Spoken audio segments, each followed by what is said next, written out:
Truth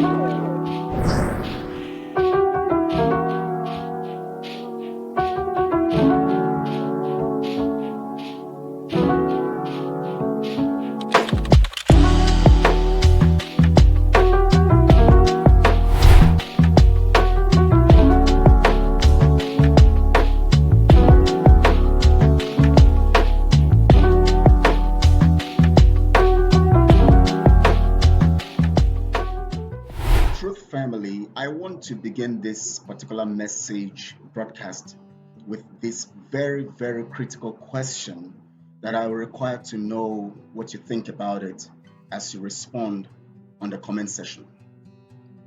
What would make anybody decide to take the life of his wife and his children? What would make anybody set his wife ablaze and his children? Is it insanity? Is it a spell?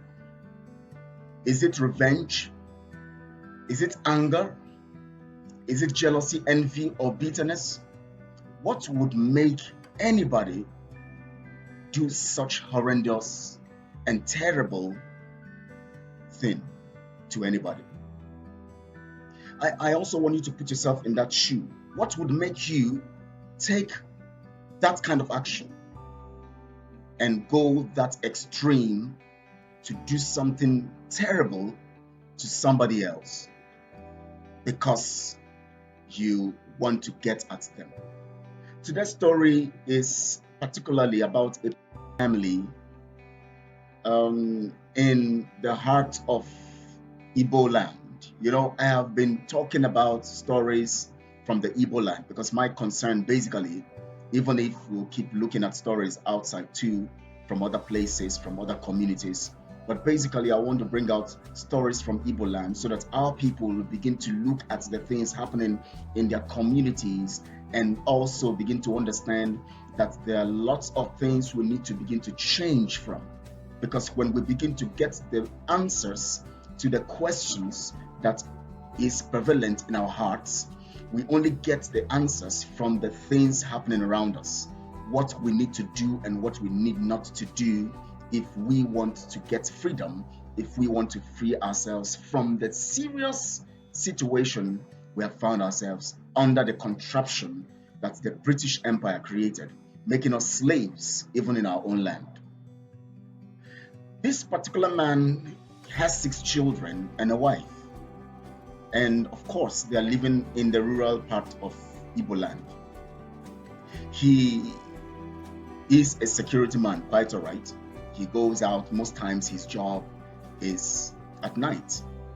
He secures a particular business in the sense of being the one in charge of the gates and making sure also to check what comes in and what goes out of the compound. And his wife is just a farmer, a common housewife, doing the normal thing she needs to do for the family, going to the farm, preparing food for the children, dressing the children up to go to the public school that is just dilapidated, and and living as paupers and poor as they are, going around and just being who they are. Of course, we know that every family has their challenges, have their problem, have things that they go through. It is not exceptional to any particular family. Every family, rich or poor, whatever class you are or you belong, there are problems that go with your class.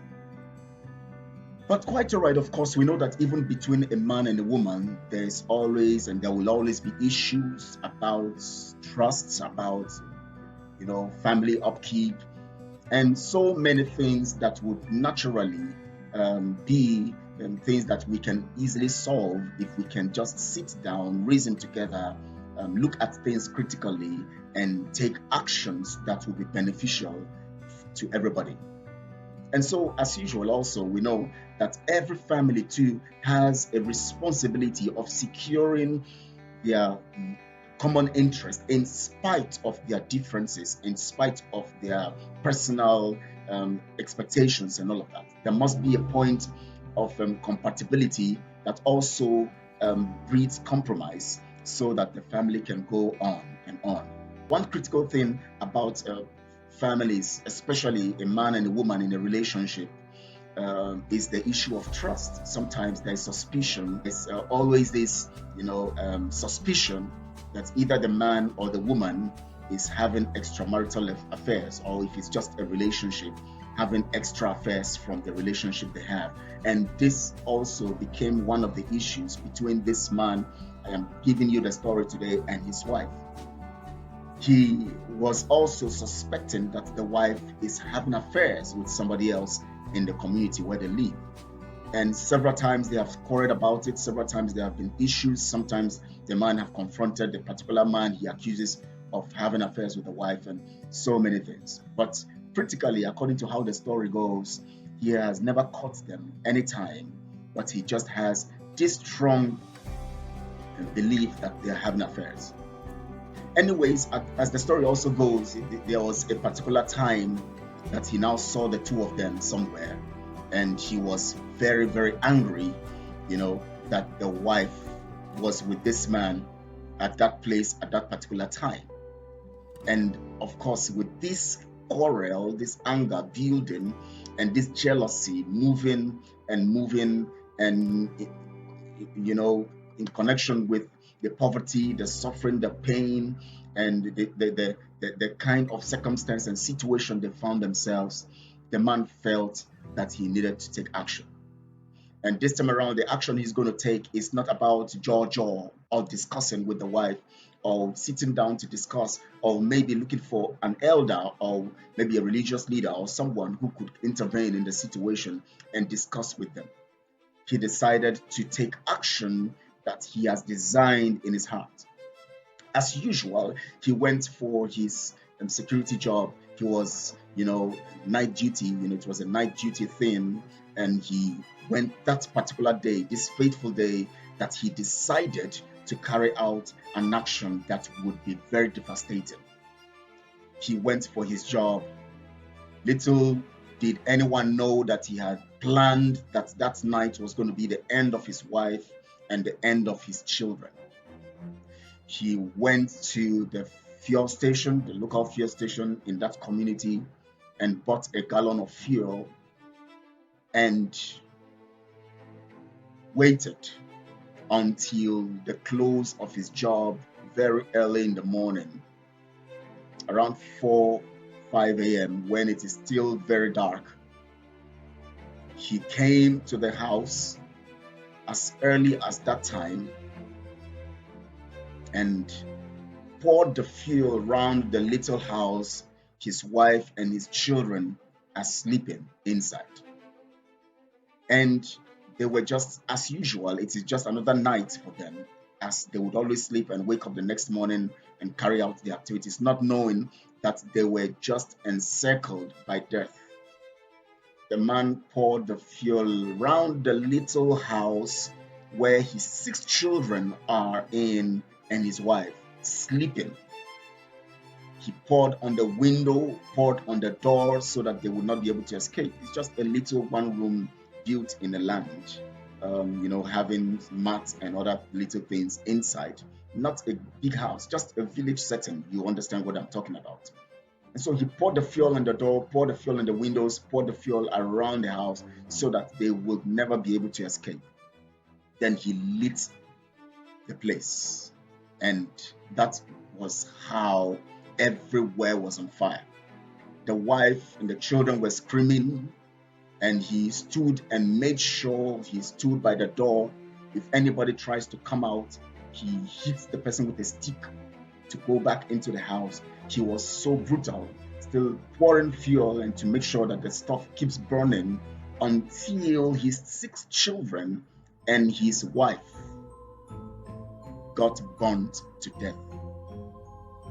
Now, when I look at this particular story, of course, it's these kinds of things happen anywhere in the world, but I'm particular about this particular story because I'm concerned about my people, the Igbo race.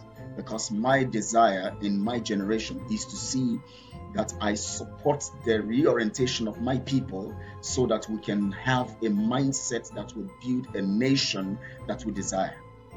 If we don't change our mindset towards one another and towards ourselves, we would continually be like every other nation that is doomed to be destroyed. As a nation, we are looking forward to getting our freedom from the contraption called Nigeria, that is the British design. But we must arrange our lives, arrange what we expect to get and how we want to live and the kind of society we want to build for ourselves. This man killed his wife and his 6 children very early in the morning, between 5 and 4 a.m., 5 a.m., burnt them to death. And the community people came out and saw the house burning. What has happened? They saw the man. What happened? They discovered he was holding the stick. He was there with a gallon and everything. Definitely he set the house alight. And they began to beat him. At the point they beat him, and people said, let's not kill him, so let's take him to the police station.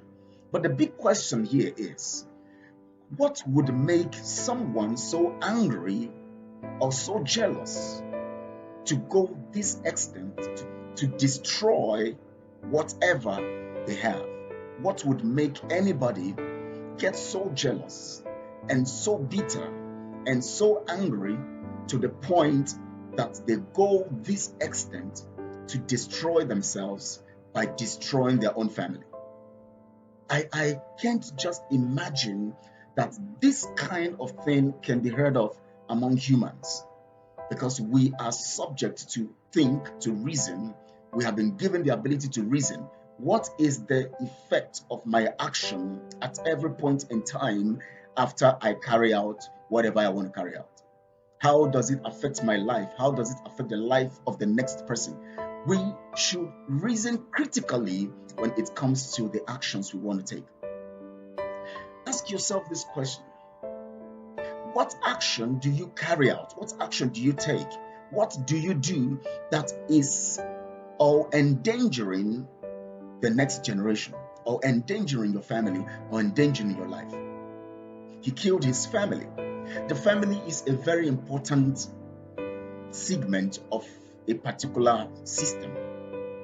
If you talk about nation, every nation is built by incorporation of families. This man had children who would have lived after him and extend his generation.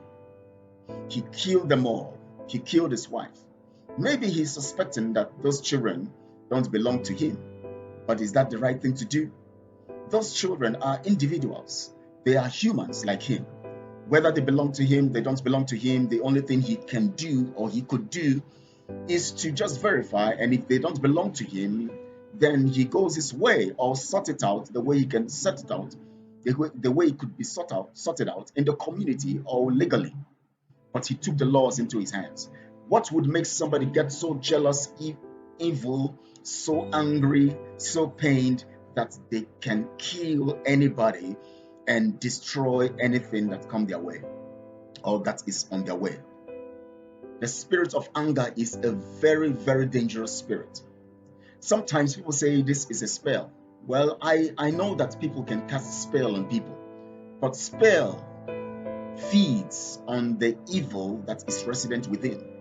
So if you are able to control the evil within you, no spell can control you. Just the same way God does not control us, He gives us free will. The devil cannot control us. It is because we refuse to control the evil within us. That is why the spell could feed on the evil and make us carry out action in that regard. Remember, the human nature naturally responds to evil than good. We always have this instinct to do something wrong that would benefit us and selfish. And whenever anything is selfish, it actually benefits us alone. In the long run, it destroys us. So even if it was a spell, he had the chance to deal with a spell by controlling his weakness. Even if it was anger, he still had a chance. If it was bitterness, if it were revenge, whatever it is about him controlling that spirit that would make him carry out an action to destroy his family, to destroy his future, to destroy his generation. I don't think he thinks about his future. I don't think he thinks he has a future. Because if anybody has any future, if anybody has a future, they always think and adjudge situations or things they do so that they don't get themselves losing their ability and the opportunity to fulfill their mission in life. I don't think that any reasonable person would want to jeopardize their future because of their situation or their mindset at a particular time. The natural thing to have done is to walk away. Walking away does not mean you're weak. Walking away does not mean you are a non-entity. No, walking away does not mean you have been defeated. Walking away proves the strength that is able to look at somebody else's stupidity and foolishness and just believe and have pity on them that they went this level to be stupid and foolish. If your wife has cheated on you, or you caught your wife in bed with somebody else, or you see somebody doing something to you and wrong, and you're able to code it and be able to find it out, the best thing is to sort it in a very intelligent way. If it has to do with walking away, you walk away. That shows the strength you carry, and that gives an opportunity for you to succeed in future and put those people in that position of regret if they have a conscience. And if they don't regret it, and if they don't change, they would still get the repercussion, because karma is always available. I want to talk to you today. I want you to access your life, access your action, access your behavior. Are you so destructive that you want to destroy anything good that is being done because it doesn't favor you, or because you are angry, or because you feel that you are not carried along? Are you someone who, when things don't favor you, you want to destroy everything, let everybody go down?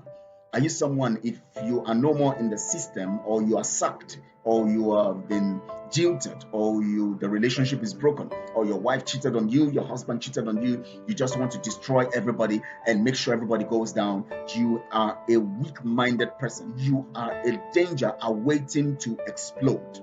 And you must check yourself right now, because every life has a future and a purpose to fulfill. If you allow that evil control your mind, you would lose the opportunity to fulfill your destiny.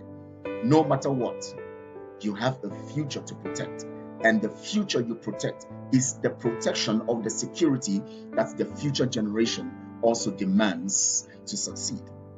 Every generation depends on the previous generation for a better life, a better platform, and a better plan to help them climb on for a better thing to happen in their lives. And you are the future. The current generation is looking up to make the future also better. And you are the future. The future generation is expecting to set the pace for success in their lives. Think about this.